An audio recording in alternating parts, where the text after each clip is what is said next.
नमस्कार। मुद्दे की बात में आपका स्वागत है। मैं हूं मनोज मनु। मध्य प्रदेश के सीधी में आदिवासी युवक पर पेशाब करने के मामला अभी थमा नहीं था कि सिंगरौली में आदिवासी युवक को गोली मारने की खबर में मध्य प्रदेश में सियासी बवाल मच गया है। पेशाब कांड के बाद अब गोली कांड ने फिर से आदिवासियों के घाव को हरा कर दिया है। आदिवासियों को निशाना बनाने वालों पर सरकार की सख्ती के बाद भी आदिवासियों का उत्पीड़न नहीं रुक रहा है। पहले सीधी और अब सिंगरौली। मामला गुरुवार शाम का है।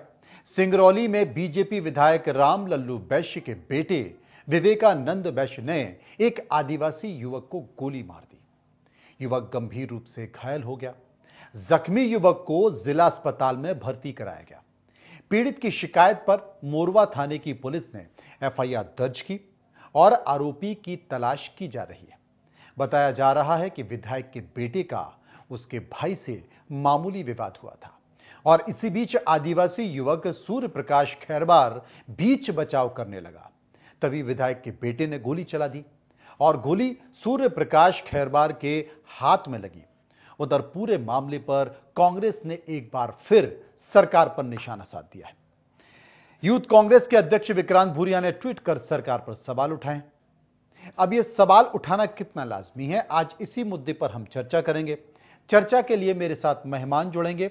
मैं आपको बता दूं कि मेरे साथ कांग्रेस के विधायक रविंद्र तोमर होंगे, वो मेरे साथ मौजूद होंगे। इसके साथ साथ वरिष्ठ पत्रकार सुरेंद्र शर्मा भी मेरे साथ मौजूद होंगे। बीजेपी के प्रवक्ता या बीजेपी के नेता इसलिए नहीं होंगे क्योंकि पार्टी ने कोई भी नेता या प्रवक्ता इस मुद्दे पर चर्चा के लिए मीडिया पैनल में भेजने से मनाही की है। सबसे पहले हम सुरेंद्र जी से बात करेंगे। सुलझे मेहमान हैं, उनसे समझने की कोशिश करेंगे, लेकिन इसके पहले कुछ बयान आए हैं इस घटना से रिलेटेड, उससे संबंधित। एक बार उसे देखिए और समझिए। का मद चढ़ा हुआ है, सर चढ़कर बोल रहा है। बीजेपी के लोग आजकल यही कर रहे हैं। आप देखें, वैदेही ठाकुर को गोली मार के मार डाला बीजेपी के कार्यकर्ताओं ने, पदाधिकारी ने। अपनी पत्नी की हत्या कर दी शराब पीने के लिए भारतीय जनता पार्टी के पदाधिकारी ने भोपाल में। और आज जो है ये राम लल्लू बैस के लड़के ने कल गोली मार दी एक आदिवासी को। तो आदिवासियों से गैंग रेप हो रहे हैं, आदिवासियों के साथ मॉब लिंचिंग हो रही है। आप जो है सड़क चलती स्कूल जाती बच्चियों का अपहरण कर गैंग रेप हो रहा है दतिया में। गृह मंत्री जी का जिला है। क्या हो रहा है इस मध्य प्रदेश में?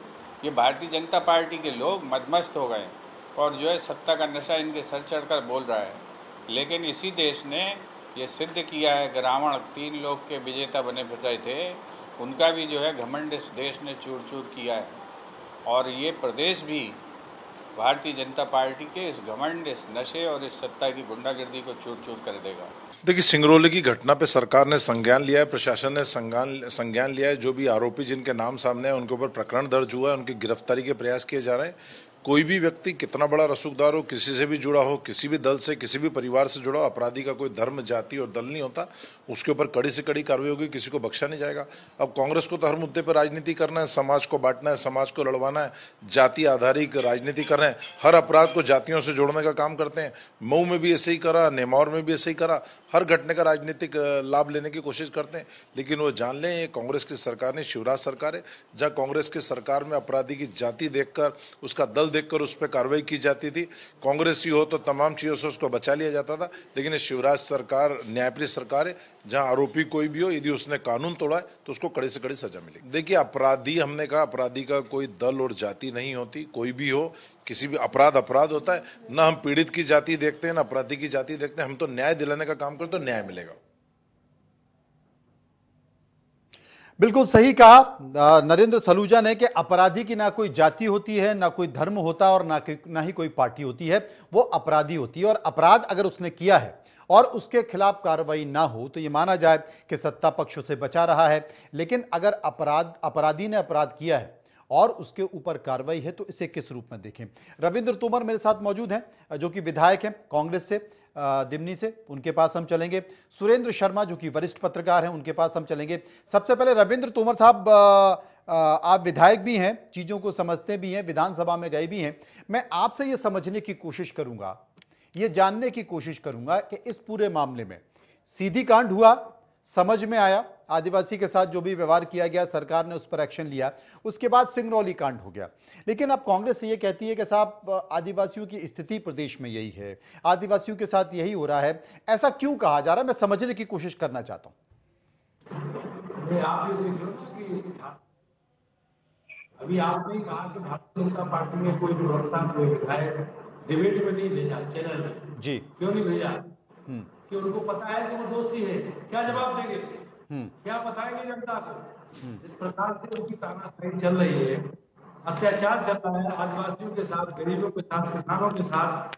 और ये सरकार को गरीब विरोधी है, किसान विरोधी है, नौजवान विरोधी है, क्योंकि साबित हो रहा है आदिवासियों के साथ अत्याचार हो रहा है, लगातार हो रहा है। विधानसभा में स्थगन प्रस्ताव ला करके ये कहा कि सदन की कार्रवाई को स्थगित करके इस पर चर्चा कराई जाए आदिवासी मुद्दे पे, तो सरकार इस पर तैयार नहीं हुई।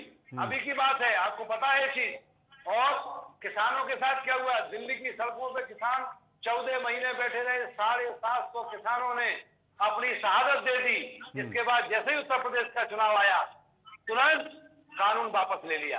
ये सरकार की पॉलिसी है। अभी लोकसभा में क्या हो रहा है?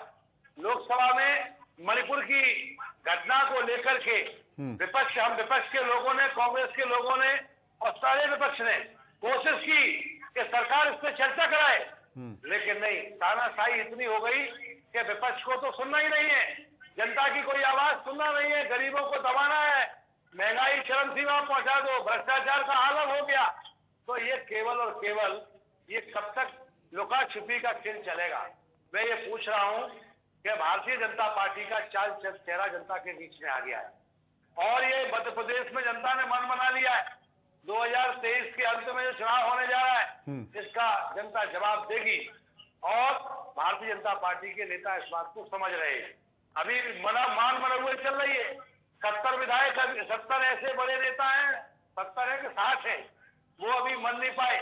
मेरे साथ आज एक चैनल में डिबेट की बात आई, उन्होंने कहा ये मुद्दा बताया था, लेकिन आज वो राहुल गांधी जी की जो कोर्ट ने जो फैसला दिया है कि उनकी सुरक्षा बरकरार करी जाए, उसको लेकर के वो बात नहीं हो पाई। लेकिन मुझे पता है, मैं इस समय ये कह सकता हूं कि भारतीय जनता पार्टी का जो अंतर्कलह है और जनता की जो घोर उपेक्षा है, वो जनता इस बात को भली भांति समझ रही है। चाहे वो आदिवासियों का मुद्दा हो, आदिवासी अभी जो विधायक जी के बेटे के द्वारा जो आदिवासी को गोली मारी गई, उसमें 2 लोग घायल हुए ऐसा बताए। और दूसरी बात जो सीधी कांड, उसके बारे में भी स्थगन प्रस्ताव पर चर्चा के लिए सरकार भागती हुई नजर आई सदन में। ये साबित होता है कि कहीं ना कहीं इनका जो कृत्य है वो उजागर हो गया है और इससे बचने की कोशिश कर रहे हैं।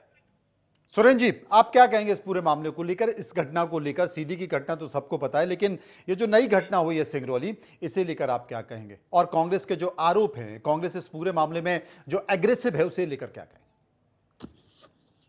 देखिए, एक तो मनोज जी मैं छोटा सा संशोधन करूंगा कि सुरेश शर्मा मेरा नाम है, एक बात जी। दूसरी बात यह है कि कांग्रेस के प्रश्नों का जो उत्तर है वो बीजेपी देगी। लेकिन चूंकि मैंने जो अभी अपन तीनों की चर्चा में जो समझा है, उस बात के आधार पर मैं 2 लाइन बोल के फिर मूल विषय पर आ जाऊंगा। जी जी। सिंगरौली में भाजपा विधायक के बेटे के द्वारा गोली चलाए जाने का मामला जी इतना गंभीर है कि माननीय विधायक जी ने उसको सबसे आखिर में लिया है। इससे पहले उन्होंने कम से कम 8 या 9 बातें कही हैं। तो हम पत्रकार के नाते उसकी गंभीरता समझ सकते हैं कि उसकी उस विषय की प्राथमिकता कांग्रेस के लिए कहां आती है। दूसरी बात ये, अब मैं मूल बात पर आता हूं। मूल बात ये है कि हमारी जानकारी में ये आया है कि भाजपा विधायक के बेटे के द्वारा किसी विषय पर उत्तेजित होकर के गोली चलाई गई है। पुलिस ने उसका प्रकरण दर्ज कर लिया है। ये एक सामान्य घटना है, इस टाइप के प्रकरण दर्ज होते ही है। सवाल सबसे बड़ा ये है कि क्या भाजपा के विधायक हो या किसी भी बड़े नेता का पुत्र हो, उसको ये अधिकार दिया जा सकता है क्या कि वो इस प्रकार से सीधे गोली चालन करने जैसी स्थितियां निर्मित करे? इसका मतलब ही सीधे सीधे ये होता है कि लगातार विधायक सत्ता के पावर में इतना ज्यादा अपने आप को इन्वॉल्व कर चुका है कि उसके बेटे को गोली चलाने में किसी व्यक्ति की जान चली जाएगी, इस आशंका के बावजूद भी गोली चलाने में कोई दिक्कत नहीं है, इसको कोई सामान्य घटना नहीं माना जा सकता जी। जहां तक इस बात का प्रश्न है कि न्यायालय क्या करेगा, कानून क्या करेगा, ये अपनी जगह है, लेकिन एक नैरेटिव बनता है कि जो माननीय हैं उनके परिवार के लोगों के द्वारा यदि कोई आपराधिक घटना की जाती है वो एग्जाम्पल बनती है। इसलिए इसके बारे में गंभीरता से विचार करना चाहिए, सरकार को करना चाहिए, एक बात। दूसरी बात मैं ये कहता हूं, जैसे सुबह ही मुझे किसी मित्र का फोन आया सिंगरौली से, उन्होंने मुझसे कहा कि सिंगरौली हो या कोई और क्षेत्र हो, इस समय मध्य प्रदेश में नशे का कारोबार भी तेजी से बढ़ रहा है। ये बात मुझे जब सुनी तो मैं बहुत इस बात को लेकर के अचंभित और दंग रह गया। अच्छा। कि ये जो है सिंगरौली में कहीं न कहीं आपको कुछ दिन बाद ये मालूम चलेगा कि नशे के व्यापार की भूमिका भी अपराधों के लिए जिम्मेदार है। अब इस अपराध के लिए जिम्मेदार है या नहीं है ये मैं सीधे कहने की स्थिति में नहीं हूं, लेकिन सिंगरौली में नशे का व्यापार बढ़ा है, इसके बारे में मुझे आज सुबह ही किसी ने खबर दी थी जी। अब खबर दी थी वो बात मैं दोहरा रहा हूं, मैं उसको प्रमाणिक नहीं कर रहा हूं, क्योंकि अपने सूत्रों के माध्यम से एक सूचना आती है, उस सूचना को मेरे को गंभीर लगी है, इसलिए मेरे को आपके चैनल के माध्यम से वो कहना है जी। रही बात ये कि अपराधों के बारे में सरकार का रुख क्या होगा, ये अभी तक के जो अपने सामने मुद्दे आए हैं उनके एग्जीक्यूशन में जो मामले सामने आए हैं उसके हिसाब से ये कहा जा सकता है कि सरकार इस प्रकार के किसी भी अपराध के प्रति गंभीर है। और जब एक आदिवासी पर पेशाब करने की घटना का वीडियो 2 साल बाद मालूम चला, तब भी उसको बुला करके जिस तरह से चरण धोए गए, ये संवेदनशीलता का प्रतीक है। मैं ये बिल्कुल नहीं कह रहा हूं कि ये क्या है और क्या नहीं, लेकिन फिर मैं व्यक्तिगत मानता हूं कि ये संवेदनशीलता है, और इस प्रकार की संवेदनशीलता का प्रदर्शन करने वाले मुख्यमंत्री से ये अपेक्षा की जा सकती है कि वो सिंगरौली वाले मामले में भी कोई न कोई बड़ा स्टेप उठाएंगे, ये बिल्कुल अपेक्षा की जा सकती है जी। ये बड़ा स्टेप उठाएंगे रविंद्र साहब, लेकिन एक बात मैं समझ में, घटना कहीं भी घट सकती है, घटना चाहे वो सीधी की हो, सिंगरौली की हो, मुरैना की हो, भिंड की हो, ग्वालियर की हो, लगातार इस तरह की घटना घट रही है।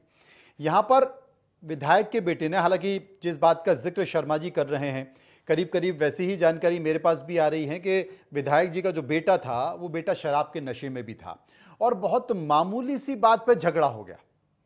वहां कोई सब्जी मंडी के आसपास किसी मामले को लेकर झगड़ा हो रहा था, वहां पर वो आदिवासी युवक मौजूद था और आदिवासी युवक मौजूद था। विधायक जी के बेटे अपने किसी मित्रों के साथ गाड़ी में आए और वहां पर किसी बात को लेकर बहस हो गई। उन्होंने पिस्टल, कट्टा, जो भी वैध अवैध जो भी हो वो निकाला और गोली कर दी। गोली थोड़ी दूर से चली तो वो उसके हाथ में लग गई। लेकिन किसी भी व्यक्ति को वैध और अवैध हथियार लेकर सरेआम इस तरह से फायरिंग करना तो किसी को अनुमति नहीं। इस पर घटना हुई, घटना के तहत कार्रवाई भी हुई, एफआईआर हो गई, लेकिन विधायक जी के बेटे गायब हैं। एक विषय जरूर यहां पर चर्चाओं में चल रहा है कि साहब अभी तक बुलडोजर उनके घर पर क्यों नहीं चला, क्योंकि बुलडोजर जरा चर्चाओं में रहता है तो ये मांग वहां पर हो रही है कि केदार शुक्ला के माफ कीजिए जो शुक्ला जी थे जिन्होंने पेशाब की थी, उनके घर परिवार पर बुलडोजर चल गया लेकिन यहां पर बुलडोजर नहीं चला। तो शर्मा जी, ये घटना और घटना के तहत जो प्रतिक्रिया सरकार की कार्रवाई है, क्या उसमें भी अंतर नजर आ रहा है क्या?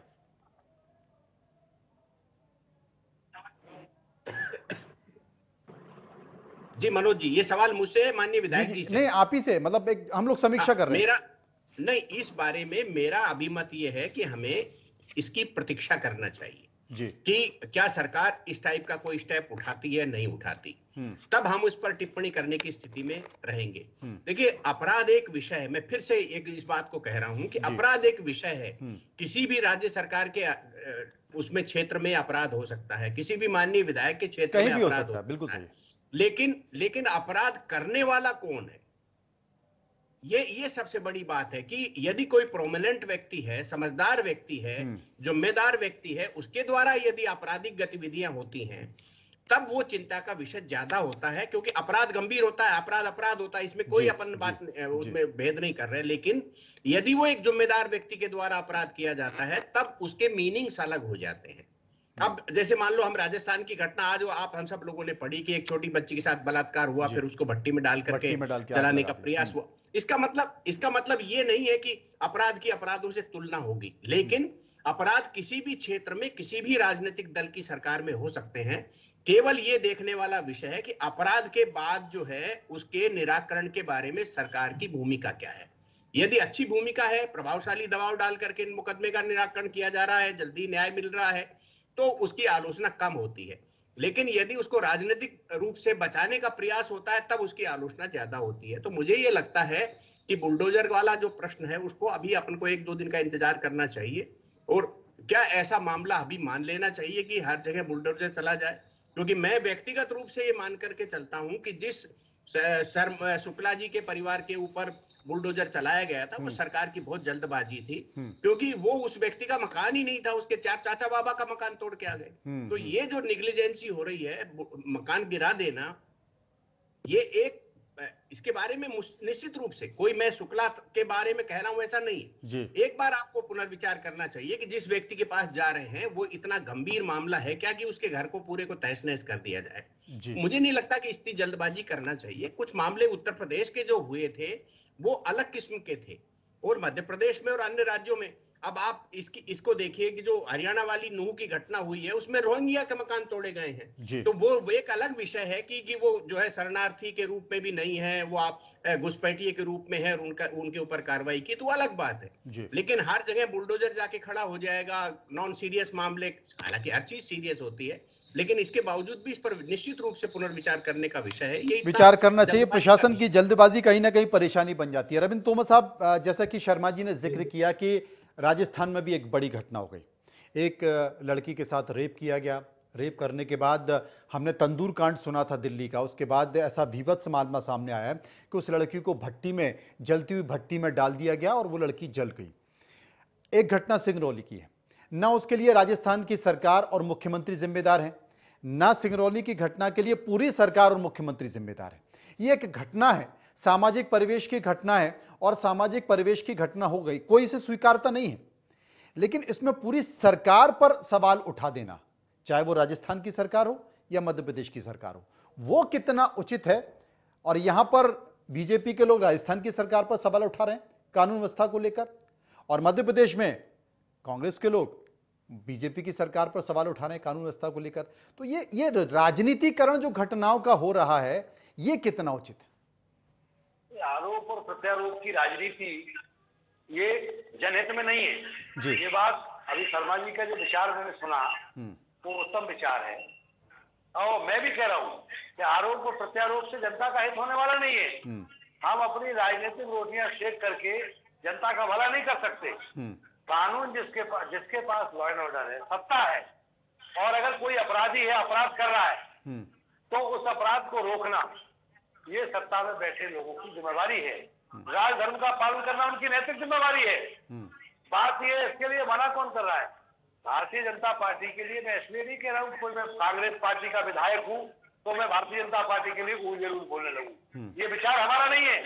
हम ये कहना चाहते हैं, क्या विधानसभा का सदन किस लिए बना है कि अगर किसी घटना की सही समझ सरकार को नहीं आ रही है तो क्या वहां चर्चा नहीं हो सकती है? अभी ये सिंगरौली की गंभीर घटना है, और मैं गारंटी दे रहा हूं कि अगर अभी सदन चलना होता 10-15 दिन में, और अगर हम लोग ये कहते विपक्ष के लोग कि इसमें सदन की कार्रवाई स्थगित करके इस पर चर्चा करा लो कि ये घटना हुई है, इस पर क्या कार्रवाई हुई है, हुई तो क्यों नहीं हुई, तो मैं गारंटी दे रहा हूं कि ये सरकार उससे बचती हुई नजर आएगी।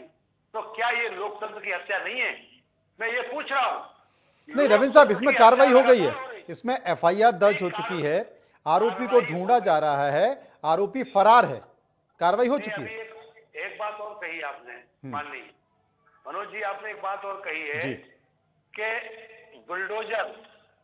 बुलडोजर की कार्रवाई, शर्मा जी ने तो उसको कहा कि थोड़ा सा हमको समझना चाहिए, हम भी कहते हैं जल्दबाजी हो गई। हाँ शर्मा जी, जल्दबाजी हो जाएगी, मैं कह रहा हूं, लेकिन वो घटना भी, उसमें भी अगर बदले की भावना से सरकार कार्रवाई करती है तो क्या ये जनहित में है?